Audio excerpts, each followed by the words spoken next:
नमस्कार। Rajesh Pilot government polytechnic college Dausa के YouTube channel पर आपका स्वागत है। मैं अनिल अजमेरा, एचओडी कंप्यूटर्स। आज हम CS 308 introduction to network security and cryptography के यूनिट 2 अटैक्स ऑन कंप्यूटर के बारे में अध्ययन करेंगे। ये इसका सिलेबस है सेकेंड यूनिट का, अटैक्स ऑन कंप्यूटर, जिसमें फर्स्ट पॉइंट है attacks, a general and technical view. Attacks क्या होते हैं? इससे पूर्व की कक्षा में हम पढ़ चुके हैं कि नेटवर्क सिक्योरिटी क्या है, उसकी क्या उपयोगिता है और उसकी क्या आवश्यकता है, क्यों आवश्यक होती है। तो नेटवर्क सिक्योरिटी मोस्टली हमारे इंफॉर्मेशन को थ्रेट से बचाने के लिए, हैकर से बचाने के लिए और अनऑथोराइज यूज़र्स के एक्सेस से बचाने के लिए यूज़ की जाती है। और अटैक्स क्या होते हैं? जो कोई भी अनवांटेड पर्सन या अनऑथोराइज पर्सन हमारी सूचना को चुराना चाहता है, चाहे वो कंप्यूटर से चुराने की कोशिश करे अथवा जब हम डेटा को एक जगह से दूसरी जगह भेजते हैं तो उसके बीच में उसको चुराने की कोशिश करें, तो इस प्रकार के अटैक होते हैं। अटैक कई प्रकार के हैं जो हम आगे डिटेल में पढ़ेंगे। तो बेसिकली ये नेटवर्क अटैक एक अटैम्प्ट है किसी भी अनऑथोराइज यूज़र के द्वारा जो हमारे ऑर्गेनाइजेशन के नेटवर्क को एक्सेस करना चाहता है, मतलब उसकी इन्फॉर्मेशन को रीड करना चाहता है, और उसका उद्देश्य ये होता है कि वो किसी भी गलत गतिविधि के द्वारा हमारे डेटा को चुरा सके। ये कुछ कॉमन प्रकार की थ्रेट्स हैं। थ्रेट्स मतलब जो नुकसान पहुंचाने की संभावना है जो अटैकर्स हमारे नेटवर्क के अंदर करते हैं। तो पहला जो है वो है अनऑथोराइज एक्सेस। अनऑथोराइज एक्सेस का मतलब ये है कि वो उस व्यक्ति को हमारे डेटा को एक्सेस करने का राइट नहीं है, वो लीगल व्यक्ति नहीं है और वो हमारे डेटा को एक्सेस नहीं कर सकता, लेकिन फिर भी वो अनऑथोराइज एक्सेस करने की कोशिश करता है। So unauthorized access refers to attackers accessing a network without receiving permission. मतलब ऐसा कोई भी अटैकर जो हमारी अनुमति के बिना हमारी सूचना को एक्सेस करने की कोशिश करता है, वो अनऑथोराइज एक्सेस कहलाता है। अनऑथोराइज एक्सेस जो है वो वीक पासवर्ड के कारण करता है। वो घुसने के लिए यदि पासवर्ड आपने लगाया है और पासवर्ड काफ़ी आसान है, सरल है, उसको इजीली गैस किया जा सकता है, तो वो उसको क्रैक करके पासवर्ड को इसके अंदर घुस सकता है। या जो हमारी सोशल इंजीनियरिंग है, हम काफ़ी सारे सोशल मीडिया के ऊपर यूज़ करते हैं, व्हाट्सएप यूज़ करते हैं, फेसबुक यूज़ करते हैं, कई प्रकार के सोशल मीडिया को यूज़ करते हैं। उसमें हमारी बहुत सारी इन्फॉर्मेशन हम नोइंगली और अननोइंगली शेयर करते रहते हैं, तो उससे हमारी जो सिस्टम की प्रोटेक्शन है वो कम हो जाती है और कई प्रकार के सॉफ्टवेयर्स किसी बैकडोर के थ्रू या किसी अन्य गतिविधि के थ्रू हमारे सिस्टम में एंटर कर सकते हैं और हमारे अकाउंट को एक्सेस कर सकते हैं।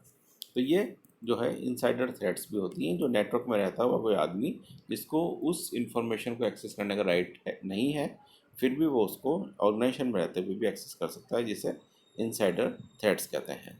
तो फर्स्ट जो अटैक हो सकता है वो होता है अनऑथोराइज एक्सेस करना किसी भी सूचना को। सेकेंड अटैक का प्रकार ये हो सकता है कि distributed denial of service attack.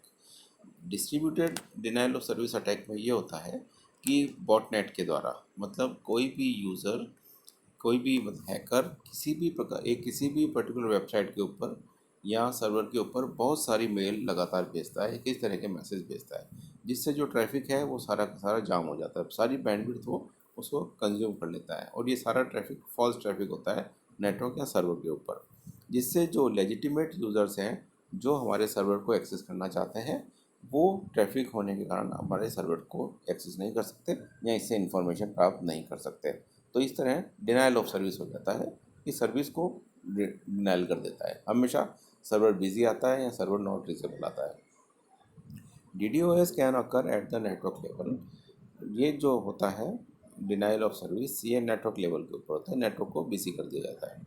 For example, sending huge volume of data packets which can overwhelm a server और at the application level. For example, performing complex SQL query that bring a database to its knees. मतलब इसके लिए बहुत सारी कोई query की जा सकती है या कोई एसक्यूएल क्वेरी की जा सकती है जो बड़ी कॉम्प्लेक्स प्रकार की हो, जिसके कारण वो डेटाबेस उसके अंदर बिजी हो जाए और जो लेजिटिमेट यूज़र्स हैं उनको वो इन्फॉर्मेशन या सूचनाएं उपलब्ध नहीं करवा पाए। तो इस प्रकार का जो अटैक होता है वो डिस्ट्रीब्यूटेड डिनाइल ऑफ सर्विस या DDoS अटैक कहलाता है। Next is man in the middle attack. Man in the middle attack में ये होता है कि अटैकर जो होता है वो हमारे ट्रैफिक को इंटरसेप्ट करता है।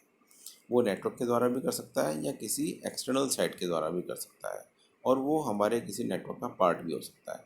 तो जब नेटवर्क के द्वारा इंफॉर्मेशन सेंडर से रिसीवर को भेजी जाती है, उसके बीच में कोई व्यक्ति उस इंफॉर्मेशन को इंटरसेप्ट करता है, उसको चुराने की कोशिश करता है या उसको रीड करने की कोशिश करता है। वो उसको हार्म भी पहुंचा सकता है, उसको मॉडिफाई चेंजेस भी कर सकता है या केवल उसको रीड भी कर सकता है।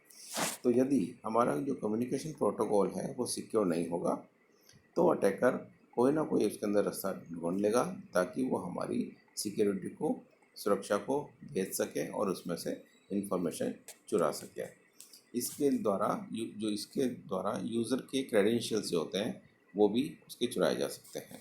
तो ये जो अटैक होता है जिसमें व्यक्ति सूचना के संचरण के दौरान बीच में इंफॉर्मेशन चुराने की कोशिश करता है, वो होता है man in the middle attacks. ये तीसरे प्रकार का अटैक होता है।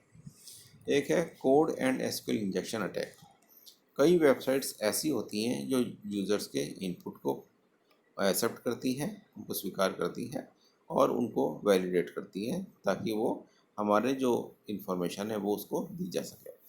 तो यदि अटैकर कोई फॉर्म भर देता है या कोई एपीआई कॉल करता है और मैलिशियस कोड एक्सपेक्ट भेज देता है जिसके द्वारा जो डेटा वैल्यूज़ हैं उनको वो एक्सेस कर लेता है, तो the code is executed on the server and allows attacker to compromise इस। तो इस प्रकार का कोड भेजता है जिसको सर्वर एग्जीक्यूट कर लेता है और जो इन्फॉर्मेशन है वो अटैकर को प्राप्त हो जाती है। तो इस तरह के जो अटैक होते हैं जिसमें एक क्वेरी के द्वारा उसको किया जाता है, ये एसक्यूएल इंजेक्शन अटैक्स कहलाते हैं, जिसमें कोई जो अटैकर है वो एक फॉर्म भरकर या एपीआई कॉल करके कुछ मैलिशियस कोड को भेजता है सर्वर को और सर्वर उनको एग्जीक्यूट करके उसको इन्फॉर्मेशन प्रोवाइड कर देता है। तो this is called code and SQL injection attacks. Fifth is privilege escalation. Privilege escalation में ये होता है कि जब अटैकर हमारे नेटवर्क में एंटर कर जाता है तो वो अपने प्रिविलेज का फ़ायदा उठाते हुए, मतलब जिस चीज़ का उसको राइट नहीं है उसका फ़ायदा उठाते हुए, या तो वो हॉरिजेंटल प्रिविलेज ले लेता है, मतलब जिस लेवल पे है वो है उसी लेवल की इन्फॉर्मेशन चुरा लेता है, दूसरे जो यूज़र्स हैं उनके लॉगिन में एंटर कर सकता है, दूसरे एक्सेस कर सकता है, या फिर वर्टिकल यदि एक्सकेलेशन करता है तो अटैकर हायर लेवल के ऊपर भी जा सकता है। हम ये जानते हैं कि हमारा जो डायरेक्टरी स्ट्रक्चर होता है वो ट्री स्ट्रक्चर होता है और इसमें हम यूज़र को डिफरेंट टाइप के एक्सेस राइट्स प्रोवाइड करते हैं। कुछ को केवल रीड करने की परमिशन होती है, कुछ को राइट करने की परमिशन भी होती है, कुछ उसको चेंजेस भी कर सकते हैं, कुछ जस्ट उसको एक्सेस कर सकते हैं। तो अलग अलग यूज़र्स को उनके लेवल के हिसाब से अलग अलग राइट्स दिए जाते हैं। तो यदि कोई अटैकर हमारे सिस्टम में एंटर कर जाता है और वो जो उसको एक्सेस राइट नहीं है उस लेवल पे अन्य यूज़र्स में या अन्य डायरेक्टरीज में जाके इन्फॉर्मेशन सर्च कर सकता है, या वर्टिकल यदि प्रिविलेज लेता है तो वो टॉप लेवल पे, ऊपर के लेवल पे जाके इन्फॉर्मेशन चुरा सकता है या नीचे के लेवल पे जा सकता है। इस तरह के जो अटैक होते हैं वो प्रिविलेज एस्केलेशन अटैक्स कहलाते हैं। नेक्स्ट जो अटैक है वो होता है insider threats.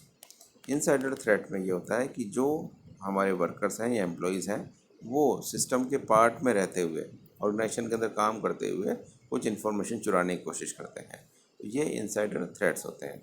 So network is specially vulnerable और malicious insider to malicious insiders who already have privileged access to the organisation system. ये इस प्रकार के वर्कर्स होते हैं जिन्हें हमारे ऑर्गेनाइजेशन में काम करने के या एक्सेस करने के राइट्स होते हैं, लेकिन ये इंसाइडर थ्रेट्स जो होती हैं ये हमारे सिस्टम की इंफॉर्मेशन को डिटेक्ट कर लेती हैं, प्रोटेक्ट कर लेती हैं, because insider do not need penetration the network in the order to do harm. क्योंकि हम उन पर भरोसा करते हैं, वो हमारे एम्प्लॉई हैं, लेकिन वो उसका फ़ायदा उठा के उसमें से कुछ इन्फॉर्मेशन चुरा सकते हैं। तो इसके लिए कुछ टेक्नोलॉजीज आई हुई हैं जो है जैसे like user and even behaviour and analytics, UEBA, user and even behavioral analytics, can help identify suspicious or anomalous behavior by internal users।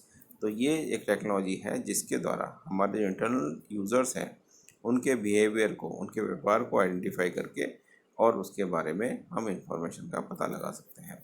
तो इसके द्वारा हम उन इनसाइडर अटैकर्स को ढूंढ सकते हैं या प्राप्त कर सकते हैं। तो ये अटैक्स हैं जो कई प्रकार के हैं और इन अटैक से हमें सदैव बचाने की कोशिश की जाती है। नेक्स्ट जो यूनिट्स होंगी या नेक्स्ट जो टॉपिक्स हैं उनमें हम इन अटैक्स के बारे में डिटेल में पढ़ेंगे। ये अटैक्स कितने प्रकार के होते हैं, सिस्टम अटैक कौन से होते हैं, या नेटवर्क अटैक्स कौन से होते हैं, ये सारे हम नेक्स्ट क्लास के अंदर पढ़ेंगे। Thank you.